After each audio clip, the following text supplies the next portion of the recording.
डॉक्टरों को लेकर के बिहार या भारत में बहुत चर्चा है। इस बात को लेकर चर्चा है कि कोई भी अगर डॉक्टर अगर आपके गांव या कस्बे में आते हैं तो उन्हें झोला छाप बोला जाता है, और शहर में आप जाते हैं तो सोचते हैं कि ब्रांडेड डॉक्टर है, जबकि वही झोला छाप डॉक्टर अगर आपके पास आते हैं तो 500 रुपया में ही सबसे पहले आपका इलाज का निपटारा कर देते हैं। उसमें आपकी शरीर भी सही हो जाती है, उनका जीविका चलता है। जबकि बड़े डॉक्टर के पास आप जाते हैं तो 500 नहीं, 1000, 1500, 2-2 हजार का आपका फीस लगता है सिर्फ नंबर लगाने के लिए, और उसके बाद इलाज होता है। और इलाज के बाद में हो सकता है कि अगर अन्य कोई भी बेड सुविधा आपको मिलता है तो उसका भी चार्ज बढ़ता है। उसके बाद आपको दवाई लेना पड़ता है, दवाई लेने के बाद में उसमें से भी कमीशन बड़े डॉक्टरों को मिलती है।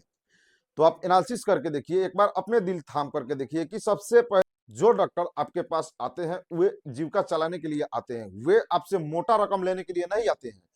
इस बात को लेकर के कि आपका 500 में सबसे पहले आपका इलाज हो जाता है। आप जिन्हें झोला छाप डॉक्टर बोलते हैं उन्हें आप कभी भी बेइज्जती मत कीजिए, उन्हें इज्जत कीजिए, इसलिए कि आपके कस्बे में स्वयं चलकर आ रहे हैं। एक बार एनालिसिस करके देखिए कि कोरोना काल में सबसे पहले अगर आप डॉक्टर के पास बाहर में जाते थे, शहर में जाते थे, जबकि सरकार की डॉक्टर थी, उस समय वहां पर आपको ये बोला जाता था कि आज डॉक्टर साहब है ही नहीं, आज डॉक्टर साहब मीटिंग में गए हैं, आज डॉक्टर साहब घर पे हैं, आज डॉक्टर साहब छुट्टी में है, अन्य कई बहाने आपको मिलते थे।